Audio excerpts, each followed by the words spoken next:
Привет, друзья! Сегодня мы будем с вами разбирать солнцезащитную косметику, из чего она состоит, как правильно выбрать косметику, чтобы не обжечься. Но прежде чем мы приступим, я прошу вас поставить лайк этому видео, это необходимо для алгоритмов YouTube, а также написать комментарии под этим видео.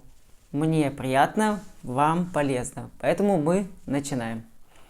Итак, в современном мире необходимо заботиться не только о внешней красоте, прибегая к методам пластической хирургии, лекарственным средствам, инъекционной косметологии и так далее, но также необходимо защищать нашу кожу от ультрафиолетового излучения, поскольку было доказано, что ультрафиолет разрушающими свойствами обладает и разрушает наши клетки кожи не только снаружи, но и внутри. Существует условно три вида ультрафиолетового излучения. Ультрафиолет типа А, ультрафиолет типа Б и ультрафиолет типа С. Самым наиболее щадящим и более безопасным является ультрафиолет типа С, поскольку он разрушается в нашем озоновом слое. Ультрафиолет типа Б. Он чаще всего проникает под слой эпидермиса и разрушает верхние слои эпидермиса. Но ультрафиолет типа А обладает наиболее глубокой проникающей способностью и способен разрушать даже ДНК нашей клетки, негативно влияя на клетки Лангенгарса, например, вызывая их общее снижение количества и укорочение отростков дендритов, поскольку проникает в глубокие слои дермы и разрушает наш коллаген и эластин. То есть в дальнейшем приводит это к фотостарению нашей кожи. Кожа истончается, приобретает более темный нездоровый вид, появляется гиперкератоз и другие неприятные моменты, в том числе до меланомы. Также могут появляться и пигментные пятна на коже. Какие бывают ультрафиолетовые барьеры? Основными являются два типа ультрафиолетовых барьеров. Это физический и химический. Первые, собственно говоря, отражают ультрафиолетовое излучение с поверхности нашей кожи, а вторые преобразуют ультрафиолетовое излучение в инфракрасное излучение, то есть в тепло. К физическим или барьерным чаще всего относятся диоксид цетана и оксид цинка. Это мелкопорошковая взвесь, которая используется в косметических продуктах, предназначенных для ультрафиолетовой защиты. Итак, что же это за компоненты? Сейчас немножко разберемся. Диоксид титана является производной титановой индустрии, как мы уже понимаем.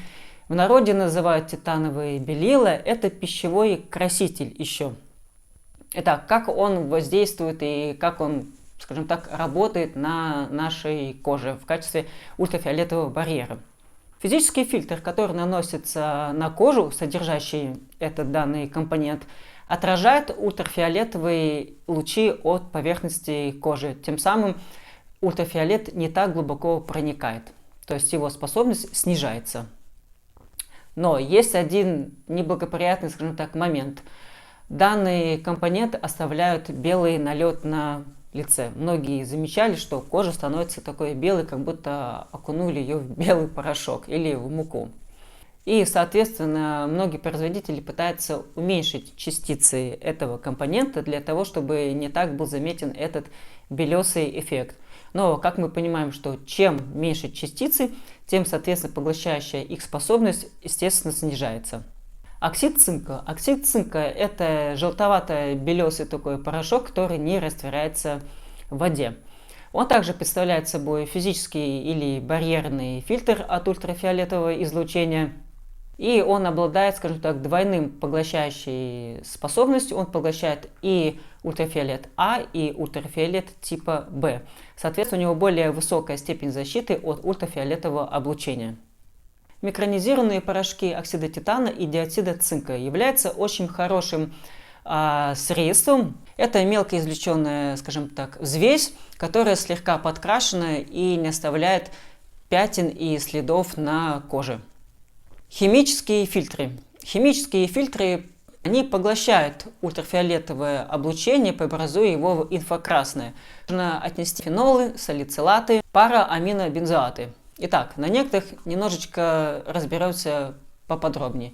Парамин-бензоаты – это компоненты, которые поглощают ультрафиолетовое излучение типа В. Она была открыта и запатентована в 1943 году.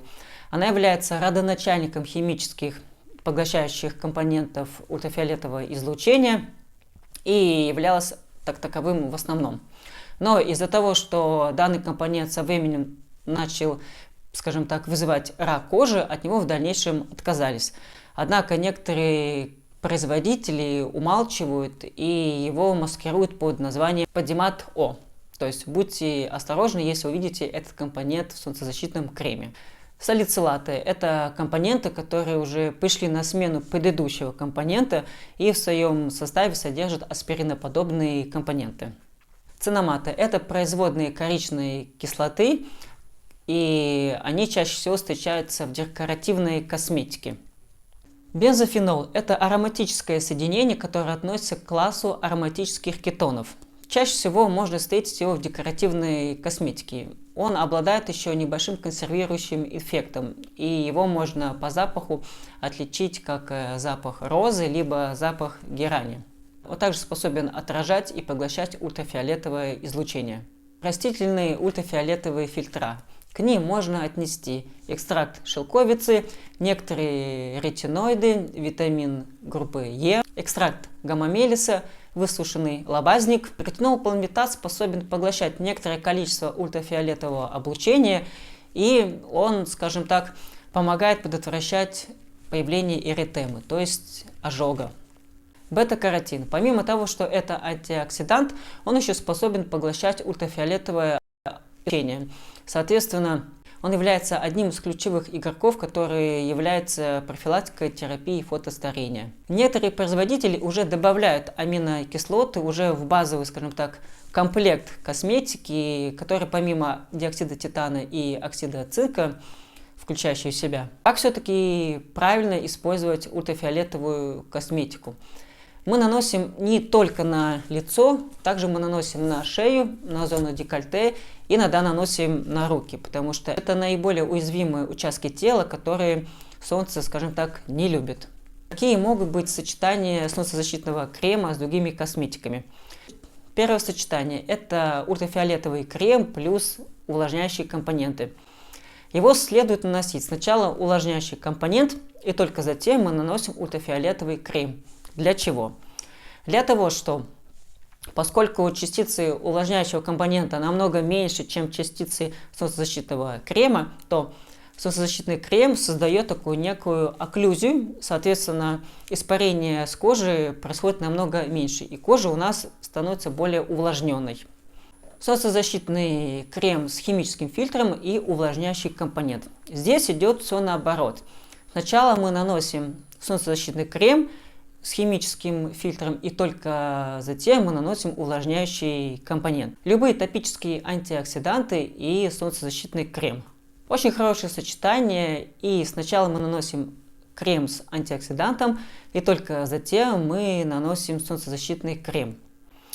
Некоторые производители в солнцезащитные крема добавляют силиконы, потому что сам по себе крем солнцезащитный, он имеет довольно жестковатую такую консистенцию. А как мы знаем, силиконы, из этого видео я рассказывал, что такое силиконы. Силиконы, они немножко смягчают нашу косметику. Поэтому ничего страшного не будет, если в составе будут силиконы. Итак, интересный вопрос. Нужны ли смуглым людям солнцезащитные крема? Ответ – да, нужны, но с более низкой концентрацией, поскольку данные люди не обгорают, но такие люди чаще страдают от поствоспалительных процессов и небольшой пигментации на коже. Обязательно использовать солнцезащитные крема с антиоксидантами, которые будут тормозить меланогенез. То есть в составе можно использовать бета-каротин. Итак, как правильно все-таки загорать? Я советую не загорать в самые пики солнцестояния, то есть в обед лучше не загорать, поскольку ультрафиолет очень сильный, то есть появление эритемы и солнечного ожога возрастает многократно.